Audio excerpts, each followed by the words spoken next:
Why do we argue? Not just argue in the obvious ways, shouting matches, slammed doors, long passive-aggressive silences. But why do we need to be right? Why does something inside us tighten up, heat up, and push back the second we feel misunderstood or disrespected? It starts long before the words, before the logic, before the topic even shows up. Arguing is older than speech. Before we had language, we had tension.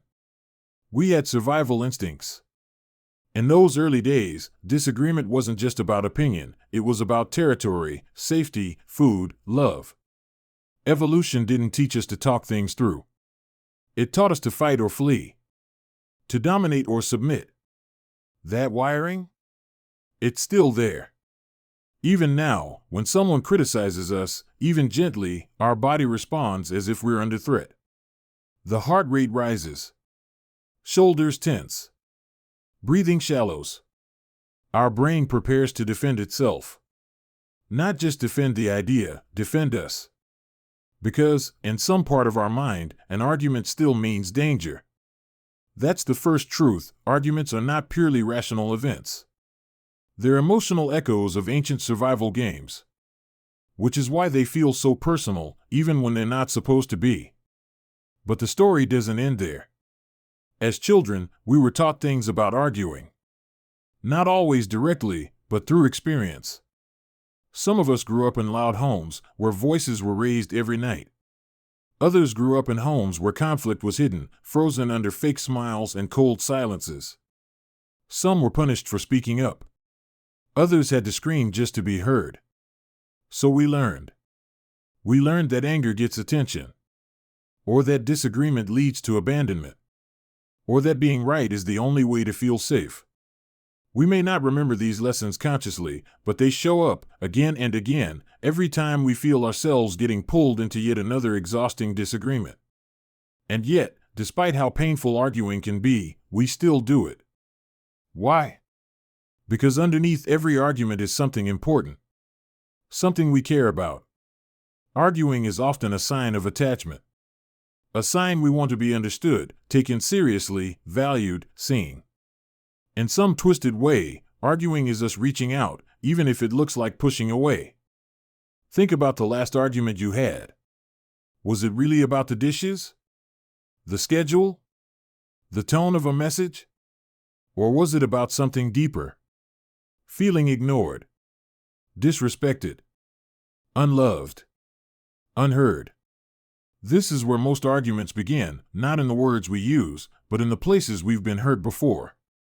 That doesn't mean every disagreement is a trauma response. But it does mean that we often walk into arguments carrying more than just our opinions. We carry old wounds, old beliefs. And if we don't become aware of them, we'll keep fighting the same fights with different people, hoping someone will finally get it. Here's the strange part: many of us are afraid of conflict, but secretly addicted to it. Why? Because conflict gives us a spark of intensity. A break from numbness. A moment where we feel alive, reactive, emotional, even if it hurts. It's the thrill of being in it, of fighting for something. That's why some couples argue constantly. That's why some friends turn conversations into debates. Because deep down, we'd rather feel something real, even rage, than nothing at all. But here's the good news. Understanding this, truly understanding it, gives us power. The power to pause. To observe. To notice the pattern before we're trapped in it again. To feel the tension rise and still choose a different way. We don't have to react on autopilot. We can respond with clarity. With curiosity. With compassion, not just for others, but for ourselves. Arguing will always be part of life. We're not meant to agree all the time. But when we see the roots, we can choose whether to water them or to grow something better. And it starts with asking a different question, not how can I win this argument, but what's really going on underneath this moment. Most arguments aren't about what we think they're about. You might swear it's about the money, the tone, the forgotten message, or the dishes left in the sink. But if we pressed pause, if we zoomed out from the noise, we'd find something deeper, something quieter, and far more vulnerable. Because here's the thing, we don't fight about facts. We fight about meanings. What does that forgotten message mean to you? What does that sarcastic tone suggest about how much they respect you? What does that canceled plan feel like deep down when you were counting on them? The surface story is just the spark. The explosion is always emotional. And most of the time, we're not even arguing with them. We're arguing with a version of them we've built in our minds. We're arguing with an assumption, a suspicion, a past wound that suddenly came rushing forward when they said that thing in that tone. Maybe they raised their voice, and your body remembers your father yelling when you were small. Maybe they didn't answer your call, and some part of you felt abandoned all over again. Maybe they corrected you in public, and your mind whispered, "See? You're not good enough. You never were." It sounds dramatic. But this is how the brain works. This is how memory and emotion tangle with the present moment. In a split second, our nervous system lights up, connecting dots we didn't even know were there. So what are we really fighting about? Most often, we're fighting about one of these. Respect. Do you hear me? See me? Value my opinion? Love. Do you still care? Are we okay? Am I important to you? Control. Do I get to have a say? Or are you going to steamroll me again? Safety. Can I trust you with my truth, my heart, my fears? These are not questions we ask out loud. But they are the questions underneath the noise. And unless we answer those, the argument will keep going in circles. That's why facts don't help. That's why logic fails. You can prove every point, quote every source, win every round, and still lose the war. Because you didn't meet the real need. You didn't answer the fear behind the fire. Let's say your partner comes home late and forgets to text. You might say, "You're so inconsiderate. You never think of me." What you're really saying is, "I waited. I felt forgotten." And that hurt. But that version, the real one, is harder to say. Harder to admit. Because it makes us vulnerable. And when we're hurt, vulnerability feels like weakness. So we go on the attack instead. We raise our voice. Or shut down completely. Or bring up old arguments, just to prove that this moment fits into a pattern, because we want to be right about our pain. But being right doesn't always heal.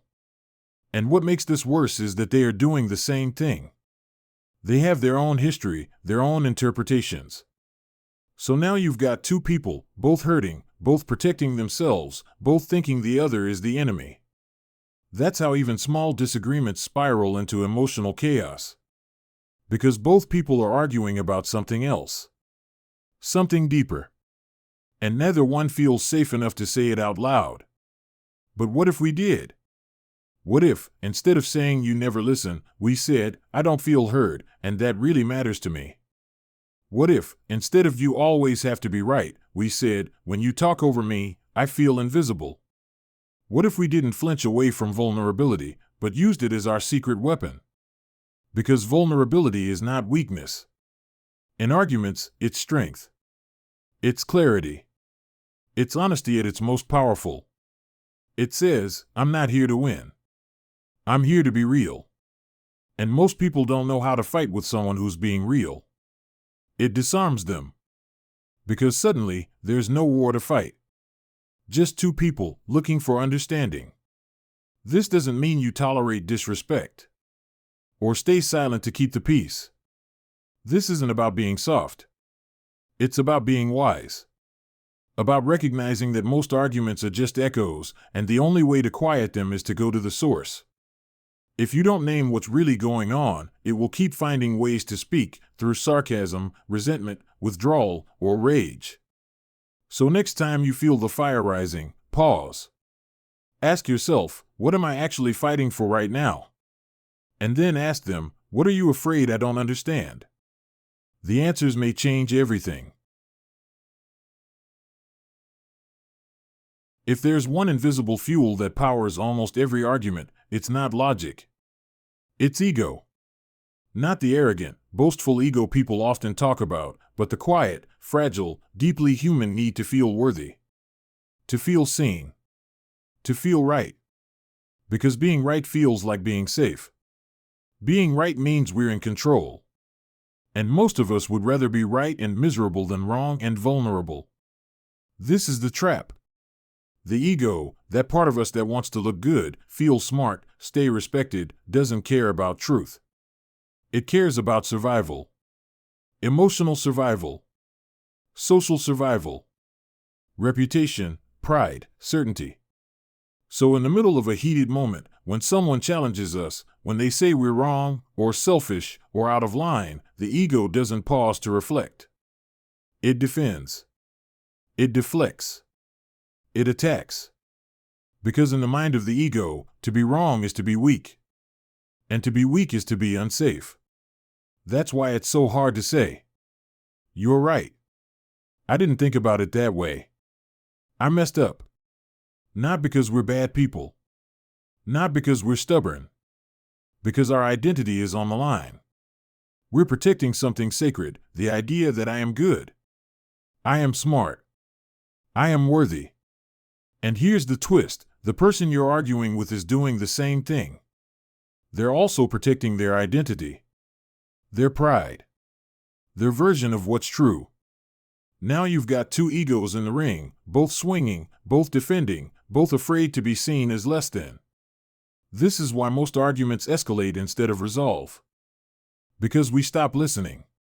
We start preparing comebacks instead. We focus on what they did wrong, so we don't have to face what we might have contributed. And worse, we confuse understanding with agreement. So if they say, "That hurt me," our ego hears, "You're a bad person," and it goes into panic mode. We interrupt. We justify. We flip the blame. "I only did that because you. I wouldn't have said that if you hadn't. You always make me feel like I'm the problem." Sound familiar? We've all been there. We've all said things not because they were true, but because we felt attacked. Because in that moment, being right felt like the only way to stay whole. But ego doesn't heal relationships. It protects you at the cost of us. So what do? First, we name it. We become aware that we're caught in the ego trap. We pause and ask, "Am I trying to understand? Or am I just trying to win?" This one question can change everything. It brings us out of defense mode and back into connection. It reminds us that the goal is not to defeat the other person, it's to understand what's real between us. Second, we practice small acts of surrender. Not surrendering our truth, but surrendering the need to be seen as flawless. That sounds like, "I didn't realize that. Thanks for pointing it out. That wasn't my intention, but I can see how it hurt you. Let me sit with that before I respond." These are not signs of weakness. They are signs of emotional strength. Of someone who knows that being human is messy and that growth matters more than ego. Finally, we recognize that being wrong sometimes doesn't mean we're unworthy. It means we're growing. Think of someone you deeply admire. A wise friend. A strong mentor. A leader you respect. Are they perfect? No. They just know how to own their imperfection with grace. That's the real power, to say, "I'm not here to look right. I'm here to be real." The more we practice this, the less power our ego holds over us. Arguments become shorter, softer, more honest. Because when the ego steps back, humility steps in, and humility is where true connection begins. The ego trap is subtle, sneaky, sometimes seductive. But once you've seen it, you can choose differently. You can trade control for curiosity, defense for presence, pride for understanding. And in that space, conflict becomes less like war and more like conversation.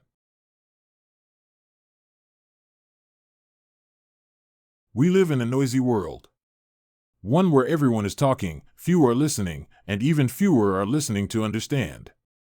We scroll past opinions, skim headlines, overhear arguments, and somewhere along the way, we forget that listening is not passive. It's not silence.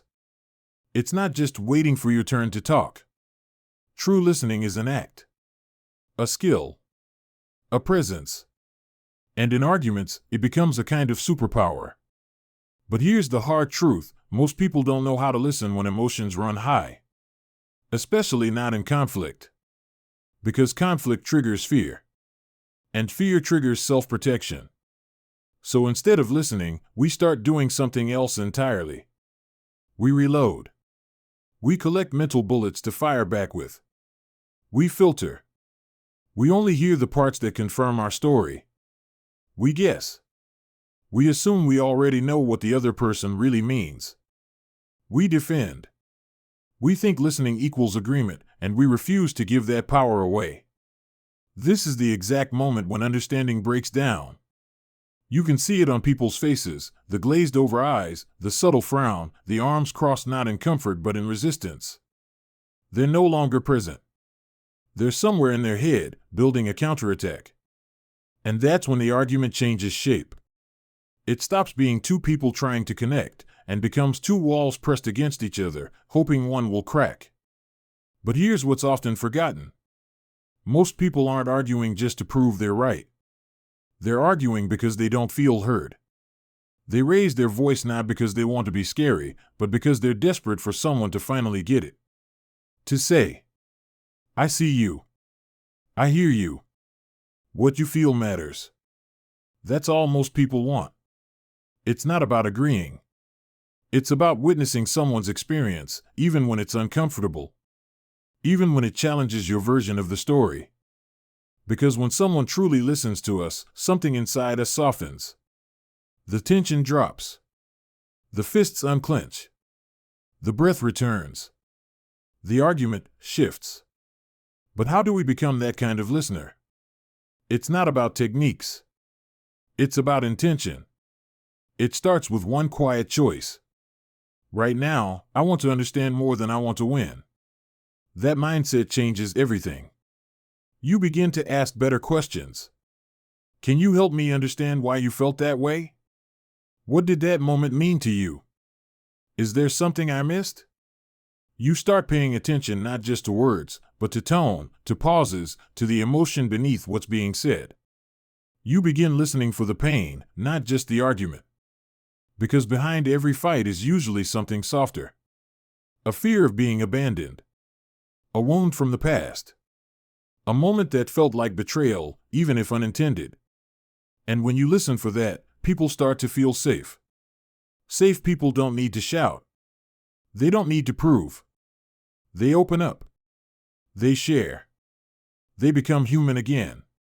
So listening, deep, intentional, heart-open listening, isn't just nice. It's transformative. It's the thing that takes a burning argument and turns it into a bridge.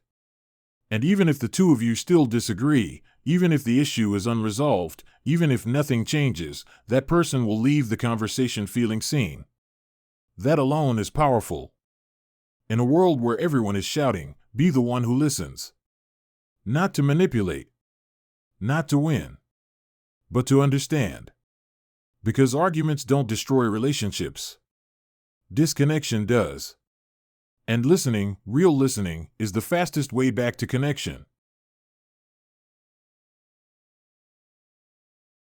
What does it mean to win an argument? For some, it's being right.